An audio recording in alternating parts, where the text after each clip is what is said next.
रुकिए, आगे बढ़ने से पहले एक पल के लिए रुकिए, क्योंकि अभी जो बात आप सुनने वाले हैं वह केवल एक कहानी नहीं है। यह वह रहस्य है जिसे सदियों से संतों और शास्त्रों ने संकेतों में बताया है, लेकिन बहुत कम लोग उसे समझ पाए।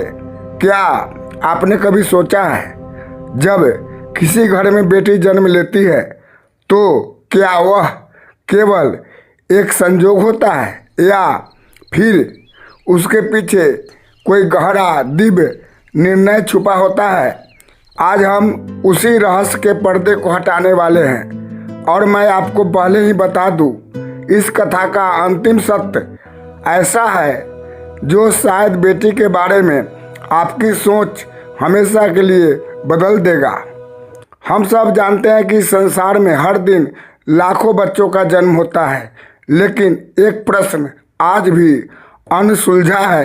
कोई आत्मा किसी विशेष घर में ही जन्म क्यों लेती है? वह किसी और परिवार में भी तो आ सकती थी, फिर भी माता पिता वही घर क्यों? आधुनिक विज्ञान इस प्रश्न का उत्तर जैविक प्रक्रिया में ढूंढता है, लेकिन प्राचीन आध्यात्मिक ज्ञान कुछ और कहता है। वह कहता है जन्म केवल शरीर का नहीं होता, जन्म एक आत्मा की यात्रा का अगला अध्याय होता है और आत्मा वहाँ जन्म लेती है जहाँ उसका कोई अधूरा संबंध होता है।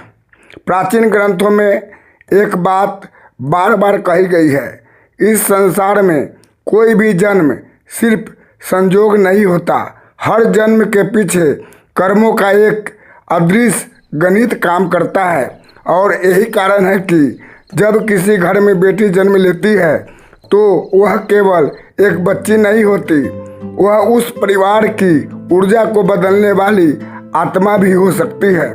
आपने शायद ध्यान दिया होगा, कुछ घरों में बेटी के जन्म के बाद सब कुछ बदलने लगता है। घर में पहले जहाँ तनाव रहता था वहाँ धीरे धीरे मुस्कान आने लगती है। पिता जो पहले कठोर थे वे अचानक कोमल हो जाते हैं। यह केवल भावनाएं नहीं है, यह उस आत्मा की ऊर्जा होती है जो घर में प्रवेश करती है। सदियों से एक वाक्य कहा जाता है, बेटी लक्ष्मी होती है, लेकिन क्या आपने कभी सोचा यह बात इतनी मजबूती से क्यों कही गई? क्योंकि समृद्धि केवल धन से नहीं आती, समृद्धि आती है संतुलन से, प्रेम से और करुणा से। और जहाँ ये तीनों भाव मौजूद हो वहाँ जीवन अपने आप सुंदर बनने लगता है। बेटी उसी संतुलन की प्रतीक मानी गई है। वह घर में केवल हंसी नहीं लाती, वह घर की संवेदनशीलता को भी बढ़ा देती है। लेकिन यहाँ एक और रहस्य छुपा है जो बहुत कम लोग जानते हैं। हर घर बेटी के जन्म के लिए नहीं चुना जाता। कुछ विशेष गुण होते हैं जो किसी घर को उस दिव्य अवसर के योग्य बनाते हैं। पहला गुण सम्मान, जहाँ स्त्रियों की आवाज़ को दबाया नहीं जाता, जहाँ माँ को केवल जिम्मेदारी नहीं बल्कि आदर दिया जाता है। ऐसे घरों की ऊर्जा अलग होती है और ऐसी ऊर्जा ही कोमल आत्माओं को आकर्षित करती है। दूसरा गुण करुणा, क्या आपने कभी ऐसे परिवार देखे हैं जो दूसरों की मदद करने में विश्वास रखते हैं, जो भूखों को भोजन देते हैं, जो पशु पक्षियों तक का ख्याल रखते हैं? ऐसे घरों में केवल लोग नहीं रहते, वहाँ संस्कार रहते हैं। और जहाँ करुणा पहले से मौजूद हो वहाँ बेटी का जन्म उस करुणा को और बढ़ा देता है। तीसरा गुण पवित्रता, यह केवल बाहरी सफाई नहीं है, यह मन की शुद्धता है, विचारों की शुद्धता, आचरण की शुद्धता। जहाँ मन में ईर्ष्या कम हो और कृतज्ञता अधिक हो वहाँ सकारात्मक ऊर्जा अपने आप बढ़ती है। और ऐसी जगहों पर जन्म लेने वाली आत्माएं भी विशेष होती है। लेकिन अब एक बहुत बड़ा प्रश्न सामने आता है, अगर ऐसा है तो फिर कुछ बेटियां ऐसे घरों में क्यों जन्म लेती है जहां उनका सम्मान नहीं किया जाता? यह प्रश्न बहुत गहरा है और इसका उत्तर भी उतना ही अद्भुत है। कभी कभी कुछ आत्माएं सिर्फ सुख पाने के लिए नहीं आती, वे परिवर्तन लाने के लिए आती है। जरा कल्पना कीजिए, एक अंधेरे कमरे में यदि कोई दीपक रखा जाए तो क्या वह अंधेरे से डरकर भाग जाएगा? नहीं, वह वहाँ इसलिए रखा जाता है ताकि अंधेरा खत्म हो सके। ठीक उसी तरह कुछ बेटियां ऐसे परिवारों में जन्म लेती है जहां उन्हें बदलाव लाना होता है।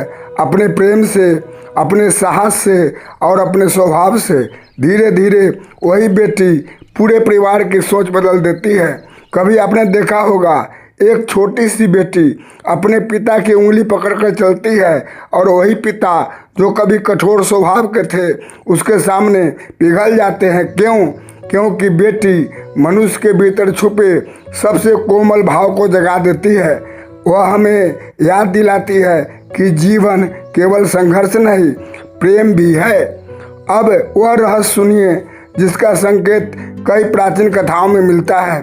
कभी कभी आत्माएं रिश्तों का संतुलन बनाने के लिए जन्म लेती है। संभव है कि आज जो बेटी आपके घर में जन्मी है किसी पिछले जन्म में आपकी माँ रही हो, या आपका मित्र, या कोई ऐसा व्यक्ति जिससे आपका अधूरा संबंध था।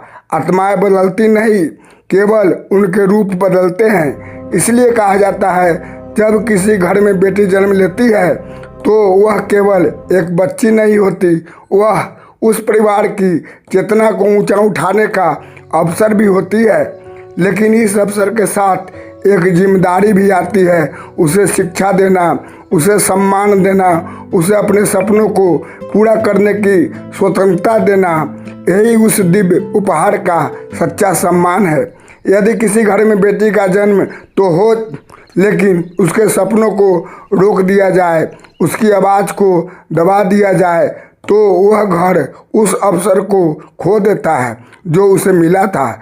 लेकिन जहाँ बेटी को आगे बढ़ने दिया जाता है वहाँ केवल उसकी जिंदगी नहीं बदलती, पूरे परिवार का भाग बदल जाता है। इसलिए याद रखिए, बेटी केवल एक रिश्ता नहीं है, वह एक ऊर्जा है, वह एक अवसर है, वह एक संदेश है जो जीवन हमें देना चाहता है। और जहाँ उसका सम्मान होता है वहाँ जीवन में संतुलन, शांति और समृद्धि अपने आप आने लगती है। तो अगली बार जब आप किसी छोटी सी बेटी को मुस्कुराते देखें तो याद रखिए, हो सकता है वह केवल एक बच्ची नहीं बल्कि ईश्वर द्वारा भेजी गई एक दिव्य संभावना हो। यदि आपके घर में बेटी है तो समझिए ईश्वर ने आपको एक बहुत बड़ा विश्वास सौंपा है, और यदि नहीं है तो हर बेटी को वही सम्मान दीजिए जो आप अपनी बेटी को देते। क्योंकि जहाँ नारी का आदर होता है वहीं जीवन में सच्चा संतुलन आता है। अगर यह कथा आपके दिल को छू गई हो तो कमेंट में ज़रूर लिखिए। बेटी ईश्वर का वरदान है, और ऐसे ही और दिव्य रहस्यों के लिए हमारे साथ जुड़े रहिए। जय श्री राम।